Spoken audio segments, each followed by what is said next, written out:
주님, 제 마음이 너무 둔해서 주님을 볼 수 없습니다. 이 땅에 속하여 이 땅만 보다가 주님 손을 놓쳤습니다. 나는 나그네로 왔는데 왜 주저앉게 되었나. 나는 청지기인데 언제부터 내 삶의 주인이 되어버렸나. 오늘 우리에게 주신 하나님의 말씀은 민수기 15장 17절에서 21절까지 말씀입니다.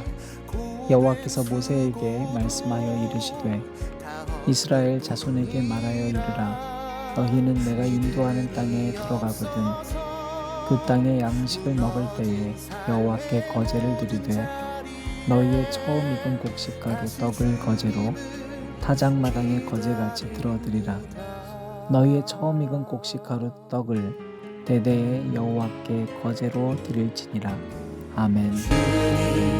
제 마음이 너무 둔해서 주님을 볼 수 없습니다.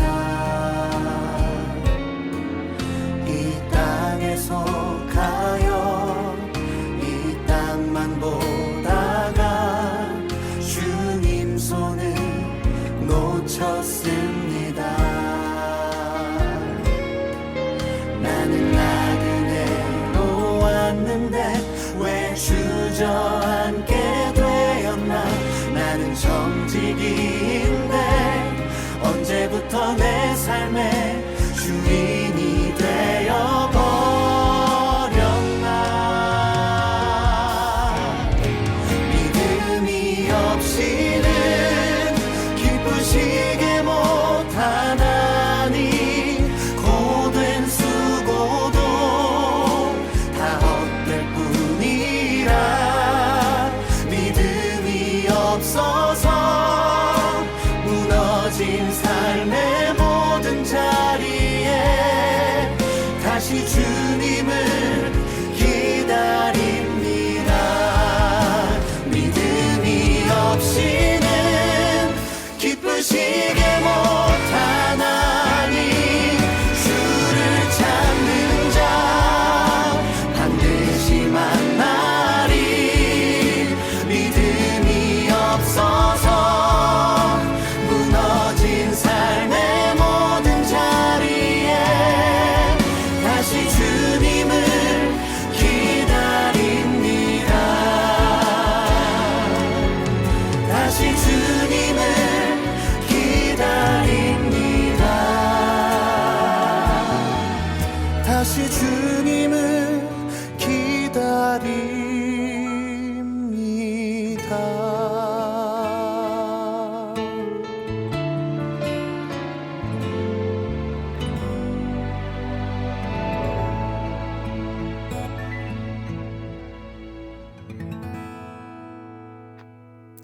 오늘도 우리 주님의 크신 은혜와 사랑이 저와 여러분에게 가득하기를 바랍니다. 민수기는 하나님께서 우리의 숫자를 셈하신다는 뜻입니다. 숫자를 셈한다는 건 하나의 숫자도 놓치지 않겠다는 뜻입니다. 어림잡아서 그냥 100 어림잡아서 200 어림잡아서가 아니라 마지막 소수점 하나까지도 놓치지 않기 위해서 셈을 하잖아요. 그렇기 때문에 하나님께서 민수기를 통해 우리에게 주시는 메시지는 단 한 사람도 하나님은 놓칠 수 없다는 뜻입니다. 자, 우리가 민수기 14장에서 하나님께서 이스라엘 백성들에 대한 잘못에 질책하는 장면을 만납니다. 당연히 이스라엘 백성들이 잘못했기 때문입니다. 항상 원망하고 상황만 바뀌면 불평하고 심지어 하나님의 주셨던 언약도 잊어버리고 상황이 바뀌면 늘 그냥 자기 멋대로만 살아가는 이스라엘 백성들의 모습에 하나님이 질리셨습니다. 그래서 하나님께서는 "너희 이스라엘 백성들 가운데 20살 이상의 사람들은 가나안에 들어갈 수 없다. 그리고 갈렙과 여호수아만 살 수 있다." 그렇게 얘기하셨습니다. 하나님께서 징계를 내렸어요. 갈렙과 여호수아를 특별히 사랑해서가 아닙니다.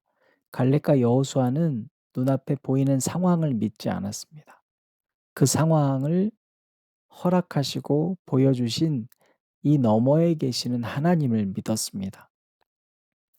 그러니까 눈앞에 보이는 상황이 당장 내가 죽을 것만 같은 상황이라 해도 그 상황 너머에 계시는 하나님을 믿을 때 오늘의 고난과 고통도 우리가 견뎌낼 수 있는 것이죠. 하나님은 그래서 갈렙과 여호수아를 끊임없이 사용하셨습니다. 자, 하나님이 "너희 이스라엘 백성들 그 자손들은 다 멸망할 수밖에 없다." 그런데 15 장에 오셔서 하나님은 갑자기 가나안 땅에 대한 이야기를 하십니다. 누구에게 하는 걸까요? 갈렙과 여호수아에게만 하는 걸까요? 아닙니다. 17 절 18절 보면 여호와께서 모세에게 말씀하여 이르시되 이스라엘 자손에게 말하여 이르라. 너희는 내가 인도하는 땅에 들어가거든. 자, 14 장에도 보면 2 절에 이스라엘 자손이 다 모세와 아론을 원망하며, 그러니까 이 자손 14 장의 자손과 15 장의 자손은 똑같은 자손들입니다. 갈렙과 여호수아만을 특정했다면 따로 분류해서 설명했을 겁니다. 그런데 그렇지 않고 같은 자손이라고 했습니다. 그러니 하나님은 지금 14 장에서 질책하셨지만 15 장에서 하나님께서는 당신의 말씀을 모든 백성에게 공평하게 다시 선포하고 계시는 겁니다. 여러분, 사랑이라는 건 이런 겁니다. 신실하신 하나님의 속성은 여러분 바로 이런 겁니다. 자식의 행동이나 지금 현재의 모습 때문에 실망하지 않고 다시 하나님의 신실한 말씀을 또 주십니다. 여러분, 실제로 여호수아와 갈렙 밖에는 그 가나안 땅을 20살 이상의 사람들이 들어가지 못합니다. 그러나 그렇다고 해서 아직 그때가 오기 전에 하나님은 당신의 백성을 포기하지 않으셨습니다. 끝까지 하나님 당신께서 하셔야 할 것들을 다 하셨습니다. 여러분, 우리는 우리 모습을 이 말씀을 통해서 한번 들여다볼 필요가 있습니다. 자, 하나님은 징계를 내리시고 화를 내시지만 끝까지 기회를 주시고 하나님의 말씀 앞에 언제나 공평하시죠. 끝까지 신실하시죠. 반면 우리는 어떻습니까? 제가 주일 예배 때 드렸던 말씀 기억나시는지 모르겠어요. 여러분, 우리는 아무리 신앙생활을 오래 해도 늘 하나님 때문에 힘들다고 안 하고 사람 때문에 힘들어합니다. 사람 때문에 고마움을 느끼고요. 사람에게 인정받고 싶어 하고요. 사람에게 사랑받고 싶어 하는 게 여러분 우리 모습입니다. 그렇다면 여러분, 이것은 나쁜 것은 또 아닙니다. 왜냐하면 신앙생활도요, 관계에 있어서 성숙해지는 사람이 되는 것이기 때문입니다. 여러분, 우리 사랑할 때 어떻게 사랑합니까? 우리가 알고 있는 지식으로 누군가를 사랑하십니까? 만약에 내 지식을 자랑하면서 누군가를 사랑하면요, 오히려 그 사람과는 점점 멀어질 겁니다. 뭔가 교만해 보이고 재수 없어 보인다고 다들 느끼거든요. 그럼 감정으로 사랑을 합니까? 내 감정을 막 베풀면은, 표현하면 그 사람이 사랑의 관계가 생깁니까? 그렇지 않습니다. 감정이 과잉되면 타자에게는 그것이 부담이 되기도 합니다. 어떻게 해야지 우리가 사랑할 수 있을까요? 사랑은요, 성숙해질 때 사랑이 깊어지는 겁니다. 여러분, 마찬가지입니다. 믿음 생활도 성숙해지는 겁니다. 어떻게 해야지 믿음 생활이 성숙해지는가? 하나님과의 믿음, 하나님과의 영적인 관계 어떻게 해야지 그 사람의 성숙함을 압니까? 그것은 그 사람이 사람 관계에 있어서 얼만큼 성숙한지를 보면 압니다. 어떠한 타자를 만나도 어떠한 상황을 만나도 내게 주셨던 하나님의 말씀을 기억하는 사람, 이것이 어제 모습이라면 오늘 말씀 속에서 우리는 어떠한 타자를 만나도 내가 해야 할 것을 끝까지 하는 사람,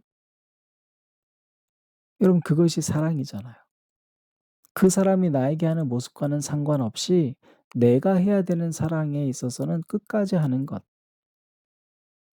여러분 가룟 유다 같은 사람이라 해도 예수님은 뭐라 하셨습니까? 예수님은 한 사람도 잃고 싶지 않다 하셨습니다. 사랑하되 끝까지 사랑하시는 것이라고 했습니다. 그런데 우리는 자꾸 핑계를 댑니다. 하나님 나 이 사역은 못 하겠습니다. 근데 왜요? 들어보면요. 사실은 사람이 힘들다는 거예요. 하나님 저 예배 못 드리겠습니다. 들어보면요. 사람 때문이에요. 하나님 저 그 사람 사랑 못 하겠습니다. 들어보면요. 그 사람 때문이에요. 그런데 여러분 그 사람 때문이 아닙니다. 전혀 상관없습니다. 사랑은 내가 하는 것입니다. 내게 주신 비전도 내가 이루어가는 것입니다. 그런데 그건요. 상황이나 사람과는 상관없이 내가 끝까지 하는 겁니다. 거기에 대해서 하나님은 우리에게 축복을 주시기도 하고 징계를 주시기도 하는 것이죠. 예전에 한 청소년이 저에게 이렇게 얘기했습니다. 정말 항상 실망을 주는 사람을 만난다면 목사님은 어떻게 행동하는 것이 옳겠니? 그랬더니 이렇게 대답했었습니다. 목사님은 목사님이니까 끝까지 사랑해야죠. 정말로 그 사람에게 문제가 있었다면 목사님은 끝까지 사랑하시고 그 사람이 정말 잘못했다면 하나님은 그 사람을 심판할 겁니다. 그러니까 그것을 목사님이 한정을 짓고 사랑은 여기까지라고 하시면 안 됩니다. 목사님도 심판받고 싶으세요? 네, 그랬습니다. 여러분 참 이 말이 제게 지금도 울림이 되어 있습니다. 그렇구나. 나는 내가 할 일을 끝까지 하는 거구나. 그게 여러분 무슨 일이겠어요? 사랑이에요. 앉은 자리 새벽 기도회를 들으시는 여러분, 그런가 하면 오늘 하나님께서 지금 14장에서 징계를 내렸던 모든 백성들에게 뭐라고 하셨는가? 오늘 여러분 한번 읽어보세요. 이스라엘 자손에게 말하여 그들에게 이르라 너희는 내가 주어 살게 할 땅에 들어가서.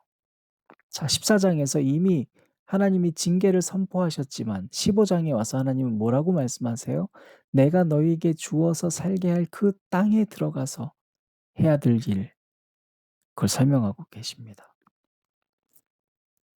미래에 대한 이야기입니다. 아, 내가 끝난 게 아니구나. 나에게도 소망이 있구나. 분명히 하나님이 오늘까지 나의 행동이 잘못됐다고 징계하신다고 말씀하셨지만 하나님은 여전히 나에게 비전과 꿈과 회복의 기회를 주셨구나. 그러므로 여러분도 여러분 스스로를 포기하지 마십시오. 그 타자를 포기하지 마십시오. 어제까지 내가 실패해서 오늘도 내가 실패할지 모르고 그런 두려움 가운데 있다 할지라도 여러분 스스로를 포기하지 말고 스스로를 포기하지 않으므로 하나님께서 오늘 여러분에게 약속하시고 허락하실 미래에 대한 비전을 결코 놓치지 않으시길 바랍니다. 마찬가지로 여러분 끝까지 사랑하십시오. 사랑은 끝까지 사랑하는 자에게 복이 있게 마련입니다. 그 사람 때문에 내가 사랑하지 못한다 말하지 마십시오. 사랑하지 못하는 것은 그 사람 때문이 아니라 나 때문입니다. 앉은 자리 새벽 기도회를 들으시는 여러분, 부활의 주님께서는 육과 영으로 부활하셨습니다. 그러므로 상처가 가득한 몸으로 부활하신 예수님은 영이시기 때문에 언제 어디서든 우리와 함께 하십니다. 그래서 부활하신 주님은 공간을 초월해서 여전히 육의 모습으로 살고 있는 우리를 이해하시고 공감하시고 끝까지 포기하지 않으십니다. 여러분이 오늘 하루 다 다른 공간에 있다 해서 여러분을 결코 홀로 두지 않으십니다. 그분은 2000년 이후의 우리를 결코 포기하지 않으십니다. 그러므로 이제 눈을 들어서 세상에 살면서 부활의 주님과 날마다 동행하며 끝까지 여러분에게 주어진 비전을 놓지 않고 여러분이 만난 그 사람을 포기하지 않는 사랑의 사람이 되시기를 주님의 이름으로 축원합니다. 함께 기도하실 때 이렇게 기도하겠습니다. 하나님, 포기하지 않겠습니다. 내 인생을 포기하지 않겠습니다. 하나님, 저를 끝까지 포기하지 않으심으로 저에게 또 비전을 허락해 주심으로 저도 오늘을 살아내겠습니다. 내일의 소망을 갖겠습니다. 하나님, 그 사람을 포기하지 않겠습니다. 그 사람을 포기하지 않을 수 있는 마음을 제게 허락하시고 그 사람을 끝까지 사랑할 때 주님께서 복 내려주실 줄 믿습니다. 예수님 이름으로 기도드립니다. 아멘. 저 하늘에 숨겨둔 내 소망이 있네. 보고픈 얼굴들, 그리운 이름들 많이 생각나. 때론 가슴 터지도록 기다려지는 곳. 내 아버지 너른 품날 맞으시는 저 하늘에 쌓아둔 내 소망이 있네. 주님 그 나라에 이를 때까지 순례의 걸음 멈추지 않으며 어떤 시련이 와도 난 두렵지 않네. 주와 함께 걷는 이 길에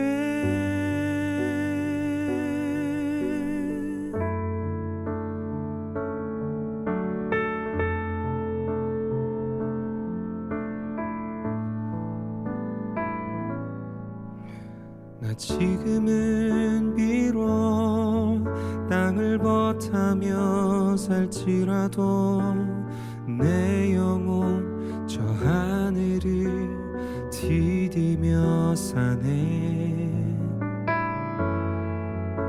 내 주님 계신 눈물 없는 곳, 저 하늘에 숨겨둔 내 소망이 있네.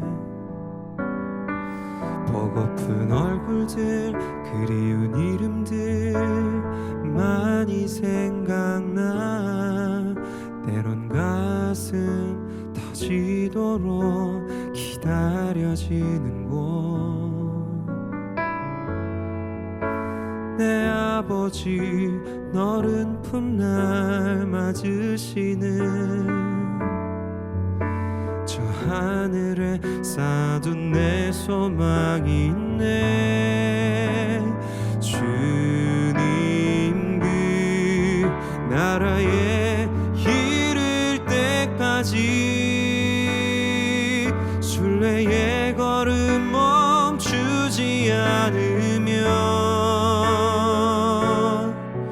어떤 시련이 와도 난 두렵지 않네. 주와 함께 걷는 이 길에 주님 그 나라에 이를 때까지 순례의 걸음 멈추지 않으며 어떤 시련이 와도 난 두렵지